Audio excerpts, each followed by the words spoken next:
करवा चौथ व्रत कथा। सालों पहले एक शहर में साहूकार रहता था, जिसके 7 बेटे और एक बेटी थी। बेटी का नाम करवा था। साहूकार ने अपने बच्चों का पालन पोषण काफी शाही तरीके से किया था। सभी भाई अपनी इकलौती बहन को बहुत मानते और उस पर अपनी जान छिड़कते थे। उन्होंने उसकी शादी एक अमीर साहूकार के साथ एकदम शाही तरीके से की। एक दिन करवा ससुराल से अपने मायके आई। सभी भाइयों ने उसका जोरदार स्वागत किया। उन्होंने पहले अपनी बहन को खाना खिलाया और फिर खुद खाया। इसके बाद सभी एक साथ बैठकर बचपन की यादें साझा करने लगे। इसी तरह कुछ दिन बीतते चले गए। एक दिन शाम को जब करवा के 7 भाई अपने काम से घर लौटे तो उन्होंने देखा कि उनकी बहन काफी उदास होकर बाहर बैठी थी। अपनी बहन करवा को उदास देखकर सभी भाई चिंतित हो गए। वो तुरंत उसके पास गए और उदासी का कारण पूछने लगे। इस पर करवा ने बताया कि उसने अपने पति के लिए करवा चौथ का उपवास रखा है और चांद के इंतजार में सुबह से ही भूखी प्यासी है। जैसे ही चांद निकलेगा वह उसे देखकर अपना उपवास तोड़ेगी। यह सुनकर भाइयों का भी मन उदास हो गया। वो सभी करवा के इस कष्ट को नहीं देख पाए, खासकर उसका सबसे छोटा भाई जिसे करवा से सबसे अधिक स्नेह था। बहन को भूखा प्यासा देखकर सभी भाई कुछ ऐसा उपाय सोचने लगे जिससे वो अपनी बहन का कष्ट दूर कर सके। तभी उन्हें एक तरकीब सूझी। सभी भाई तुरंत एक पीपल के बड़े से पेड़ के पास पहुँचे। उनमें से सबसे छोटा भाई एक जलता हुआ दीपक लेकर उस पेड़ पर चढ़ गया और उसे एक छन्नी में रखकर वहीं छोड़ दिया। इसके बाद पूरे गांव में हल्ला हो गया कि चांद निकल आया। करवा भी उस जलते दीपक को चांद समझ बैठी और जल्दी से पूजा पूरी करने का उपवास खत्म करने के लिए बैठ गई। जैसे ही उसने खाने का पहला निवाला उठाया, उसकी नज़र भोजन में पड़े बाल पर पड़ी। उसने तुरंत उस निवाले को अपने प्लेट से निकालकर दूसरी तरफ रख दिया।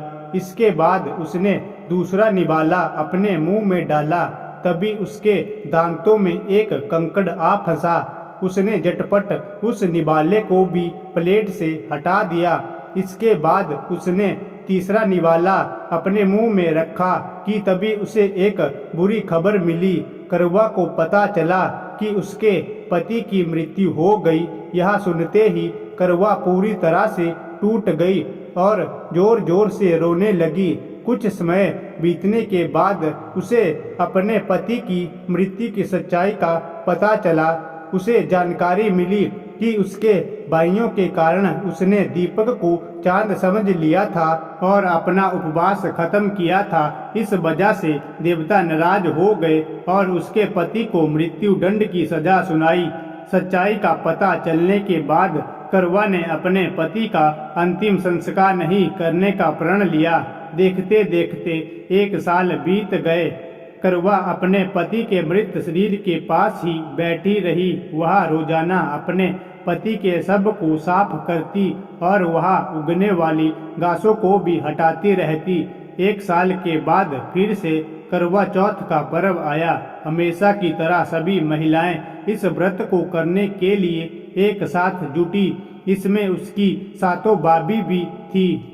शाम के समय पूजा समाप्त करने के बाद जब करवा की सभी भाभी उसके पास पहुंची तो उन्होंने करवा को आशीर्वाद मांगने को कहा। इस पर करवा ने सभी से एक एक करके अपने पति को जीवित करने का वरदान मांगा।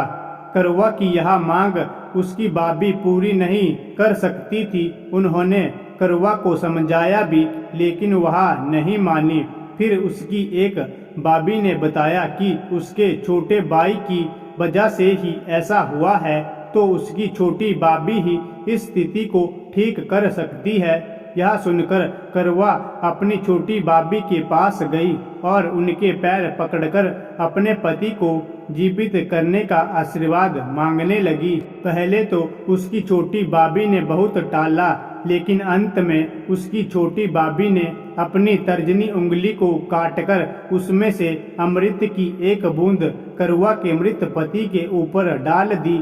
जैसे ही अमृत की बूंद उसके ऊपर गिरी, वह जिंदा हो गया और जय श्री गणेश के नारे लगाने पड़े। इस घटना के बाद से ऐसी मान्यता है कि करवा चौथ का व्रत करने से गौरी शंकर खुश होते हैं और महिलाओं के सुहाग की रक्षा का वरदान देते हैं। इस कहानी से यह सीख मिलती है कि इंसान को हमेशा सच्ची भक्ति से पूजा पाठ करनी चाहिए।